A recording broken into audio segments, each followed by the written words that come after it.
whether you keep your camera on or off. But anyway, thanks for making time. Happy New Year to you all. I feel especially thankful as an educator to have 2 New Years, right? Late August and today in particular. And I want to share out, for me, Twitter has really been the best free professional development tool that I've had access to as an educator in my 20 years.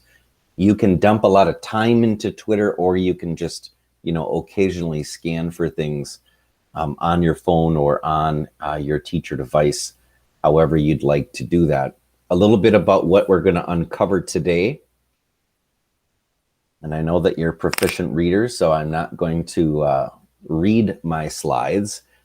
I guess I got into Twitter in particular because I could find my camp of like-minded people. And I think that that's really important as educators, that we find, if Ronnie's got an idea in the IMC and he wants to reach out to somebody in the Dakotas who's also working on something similar, or on another continent for that matter, he can do that. If Lakshmi's thinking about more, a different way to assess learners, formative assessments in science, for example, you can connect with people very easily by searching for those hashtags. And we'll talk about what hashtags are for those that aren't yet familiar. It's a chance to bounce ideas off of people and to peek into what people are presenting at conferences. Anytime that you attend a conference, virtual or face-to-face, I would encourage you to find out, who's presenting in advance, which is easy to find out, and then start searching for those, that basic information about the conference, and even find out if you can preview their work prior to arriving to the conference. A little bit about the nuts and bolts of Twitter handles, or the little @ sign tells us who people are, and it could be a person, it could be an organization. So I know that Jackie Bayless is someone that our district frequently works with. Help me remember the classroom management style that has the gems.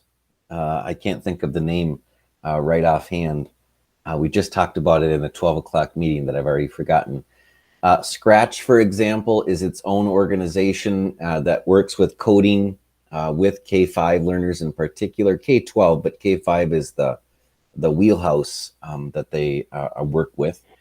But then you can also search for hashtags, and hashtags are just ways to classify information, to find out what people want to emphasize. So if you want to find out who other people are connecting with about standards-based grading, there's a hashtag for that. If you can think of something, it probably has a hashtag.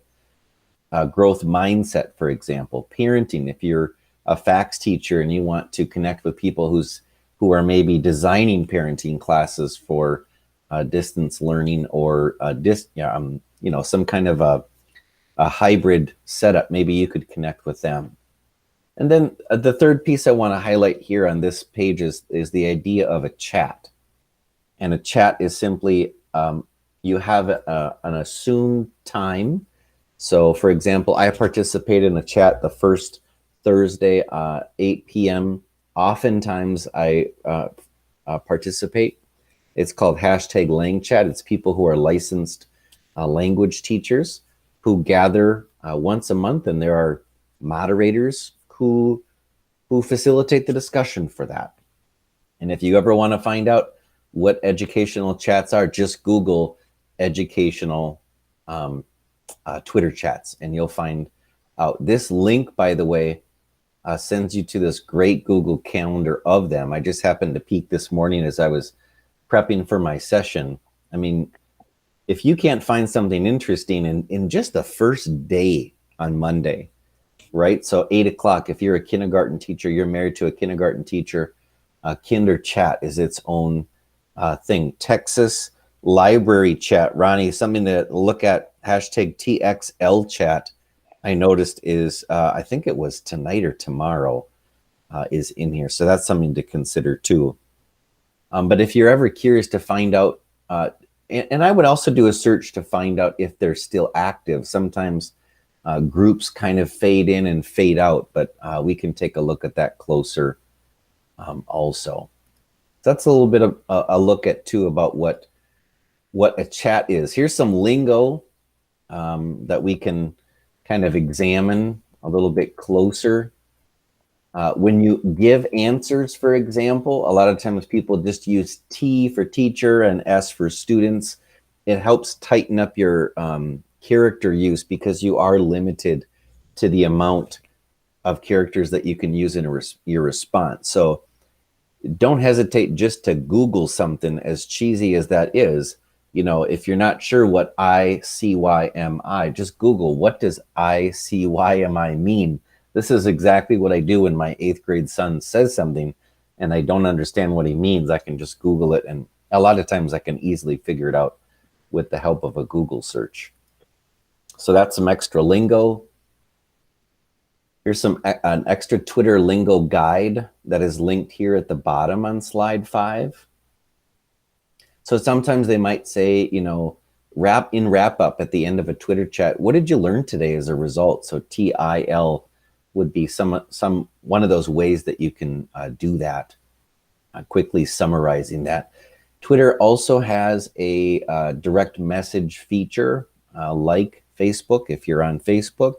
So something that's also good to have in mind, that you can reach out to somebody and say, hey, where did you find that resource? You know, one of my hesitations for joining Twitter, and I had a handle since, gosh, I think like the early 2010s, and I just never used it, maybe even late 2000s. And I just thought, I don't really think I have much to contribute. And you can actually be a really good lurker on Twitter and gather information and resources, and then decide when you want to post something or when you want to reach out to somebody on Twitter also. So one of the ways that I can do that here is by putting a little @ in front of Megan Budke's handle, and that adding that @ symbol when I go to type something notifies her that I've mentioned her, and you'll see that come up in your notifications in Twitter. So maybe I might pose a question like, hey, what professional reading are my Langchat friends reading this summer? And then I can use that hashtag, which again helps organize information. Let me go. Is there any concern with data privacy when you're at certain students and then it's public? Yeah, that's an awesome question. So I guess what I think of this too is like, I think of Twitter as a professional development tool as an educator, and I don't engage with students on this. So I wouldn't, like, for example, I wouldn't mention a student's name or discuss like a specific student's name. I think of this in terms of like engaging with other educators to find out who my like-minded people are. Does that clarify for that, Todd? Yep, thank you. You bet. So when I'm in Twitter, the basics are, you know, you just kind of have this list of items on your menu here, and your profile is kind of you showcasing to other people who you are. So everything in your profile, for example, is everything that you've tweeted. You can also find out, you know, how you've replied to other people, any kind of media that you've added onto it, and things that you've liked along the way. If you get a notification that somebody's pinged you, this is where you'll find that notification in the notifications tab along the way. Again, direct messages are listed here. Lists are kind of complex. Let me know if you want to discuss more about that. But a lot of what you're going to search for is just in Find. And when you do that, you just click into Home. And then anything that you want to search for, just click into the little search function. And I just happened to search before we jumped onto the call today, hashtag MCTLC20. Now that happens to be a conference that I attend. And something really important, and I'll show you on the app too, because I'll just show you really quickly how this looks on the app. In fact, this would be a good time to show you the app. I'm going to switch over to my phone from my from here. Can I get a thumbs up if you're able to see the Twitter app on the phone here? Are you able to see that? Okay, thanks. Is it easy to view or not necessarily? Easy. Okay, thanks. I just want to make sure that it's easy to read. Now, once I'm in Twitter, then I can just go ahead and search anything that I wanted to. So if I wanted to find out maybe more about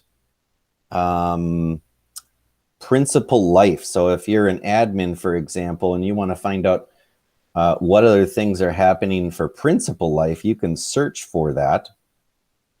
That happens to be one that I found right before I logged on.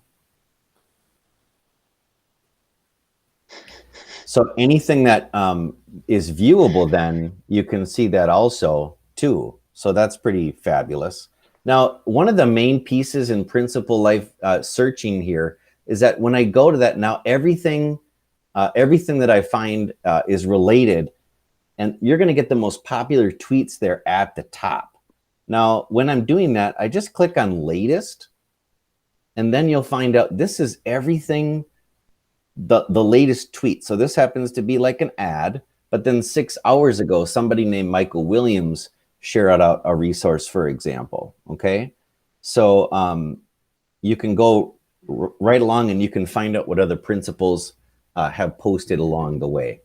So again, a lot of great features when you look at that. Now let me go back to the main page here. This will be easy to see. Again, some of those hashtags, and can you just search out something that's a hashtag that might be of interest to you? Those are listed in the slide deck, for example. I think it was on slide, looks like slide 4. So adult education or AH rock stars. That's one that I'll showcase that everybody might have interest in. Kind of tough to tailor it to everybody. AH Rockstars is one of those that we use in our district. So it looks like Superintendent Law last posted on this in October, and he's just sharing out some information here about employee services. Again, if I choose top, this is going to get you the most popular tweets connected to that hashtag, and this one's actually going to be of all of them. So just latest in chronological order, newest to least new. So here's what I'd like you to do is open up a tab, head to Twitter, search for organizations, search for specific hashtags. If you're not sure where to start, hashtags are just a way to organize. Okay, so I'm taking a risk here and searching, like I like to cook a lot. If I want to find out personally what people are cooking, I could search out hashtag pasta and find out that it happens to be National Spaghetti Day. Well, that's something I want to celebrate. But there's another one that mentioned, the one I mentioned too, Ronnie, for the Texas Library Chat, TXL Chat. That would be something that I would want to search and find out, what was the latest tweet that's happening. Looks like an hour ago, somebody shared out a resource. These are specific to Texas. So maybe find out, hey, is there an equivalent in Minnesota that you can check out? So that's a little bit about hashtags and being able to search. As I get back to the slide deck, what initial questions come out first?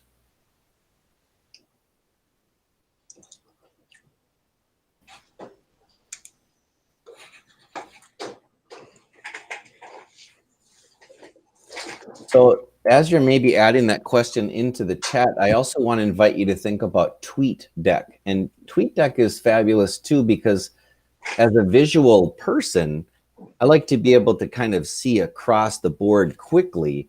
Hey, if I'm following a conference called hashtag Becoming 2020 or H Schools, or I want to find out what people are doing with hybrid learning, and I want to find out that hashtag, then I can search that rather easily.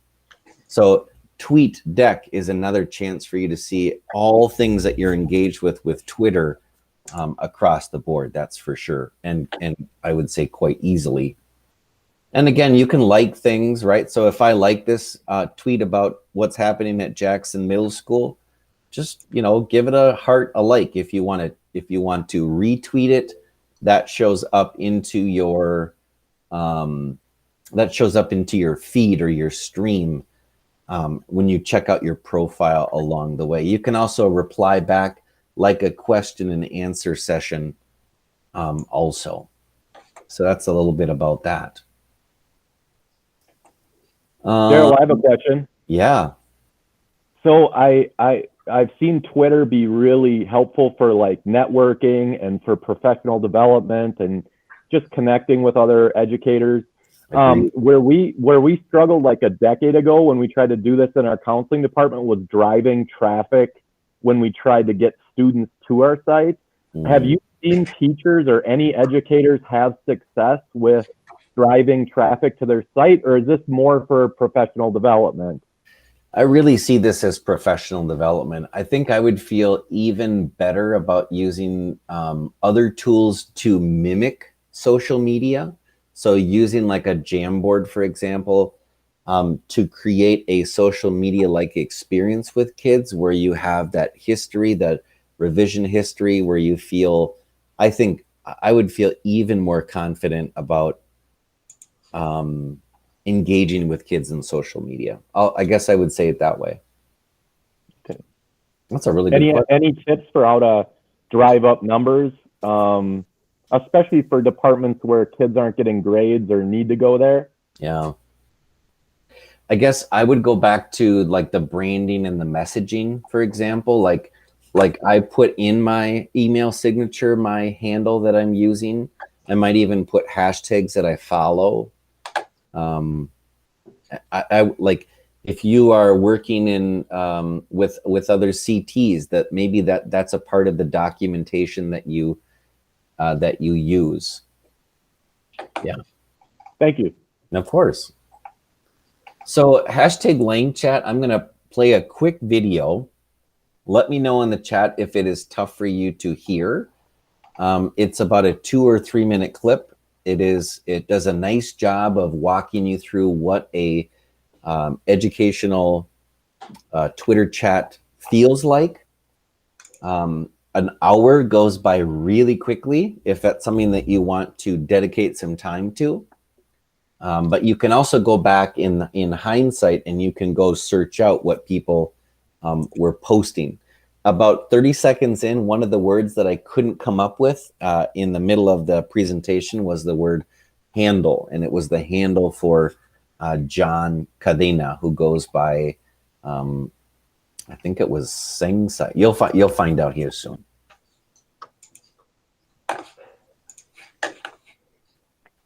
Hey everybody, it's Daryl, and I just want to give you an overview of what hashtag Langchat is all about. It's scheduled usually one time during the week, and then also on Saturday mornings. You can do a lot of searches for those.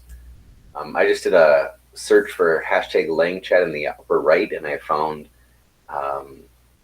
that on a Saturday morning I was able to get some really good conversation in. And as you see, you just kind of see like Diego Ojeda there is the second one who made a couple of points here on what the moderator was saying. The moderator changes usually every week. The person that led this one this week goes by, his name is John Cadena, and his handle, his information there is listed at Cadena Sensei. A lot of times you'll just get these questions posed. They're usually predetermined by a moderator like John. Diego is another one that oftentimes moderates them. So here you see a question posed by John. He asks us, what tools besides L2 skills can we equip students to interact? And I just did a quick response to John's question saying that there were great options for students to gain an experience using L2. And I posted that, and again, I used that hashtag Langchat in my response. That will kind of keep things funneling towards one place. You'll notice this is kind of hyperactivity. It's a lot of information. There's a lot going on. You've got people tweeting, you've got people favoriting, you've got people retweeting your information, and it's busy. So be ready for a really quick hour. It's a really rich hour, and I really enjoyed my time on Langchat here on Saturday. And again, I would invite you to consider the same, not necessarily with that one, but then to connect with people who maybe do. Some tips here to consider moving forward is to always keep things positive and professional. I had a chance to collaborate on a session with Superintendent Law. I think it was last fall. It was during the first burst sessions that I was a part of. And something that he just said is that he won't engage with people who are negative or the naysayers. That's much more common in the role that he has, because if you're, making big decisions like he is, there are always going to be people who are not pleased with decisions that are made. So again, I wouldn't even engage if something were to go negative on Twitter. I would just leave it alone, to be honest. And that is a risk. There is some risk, and that's one of the hesitations that some teachers have with this. However, I think it's important to just take this calculated risk and just start searching. This is a constant stream of information, and you can easily eat up time. But I would also say that you can also find a lot of great ideas and resources and people that you maybe just normally wouldn't have been able to connect with. So I have a little scavenger hunt for you here. I have 2 questions. One is, there's somebody named at a phenom 2, and it looks like I have one too many at symbols on there. On 116, use the hashtag #AHRockstar about a teacher in our district being recognized as a WCCO excellent educator. Can you just add in the chat, who was that educator recognized in our district in that tweet? And then the second question is, what is another hashtag used in the very same tweet? The very same tweet. So I guess I'm going to ask people as they're doing some searching, and that's what you have to do a lot of times on social media, is just do some digging and some searching and playing, is how could we search for this tweet? How can we do that? How can we do that? Go ahead and unmute your mic and just let us know how could we even get started? Well, I found Phenom 2, and I'm just looking over the tweets. And what did you say we were searching for? So I think in the slide, it was somebody was recognized as an excellent educator by CCO. So who was the educator? And what was another hashtag that was used? So you said you were going to just search for the person. Is that correct? Yeah, and I'm on his or her. I'm on their feed. Awesome. I did the same thing, Ronnie. Perfect. Okay. And the other route you can do is just search #AHRockstar, which is the tweet or the hashtag that I use to find it. Go for latest, and then search that way and find where that tweet was. There it is. So maybe just add in to the chat what you found for that information. It looks like Ronnie picked that up immediately, that it was proud was one of those hashtags. Fabulous. And then the second question that I have for you, just to do some initial digging to kind of get you engaged with that. Techno.Academy is an organization on Twitter. They tweeted about 90 minutes ago using hashtag Chromebook. So really recently. What's one of the features from that blog from 90 minutes ago, making learning even more accessible with the help of Chromebooks? So here you'd probably want to search by either techno.academy or just by searching hashtag Chromebook. And can you add in the chat one of the, I think it was 9 ways that were mentioned?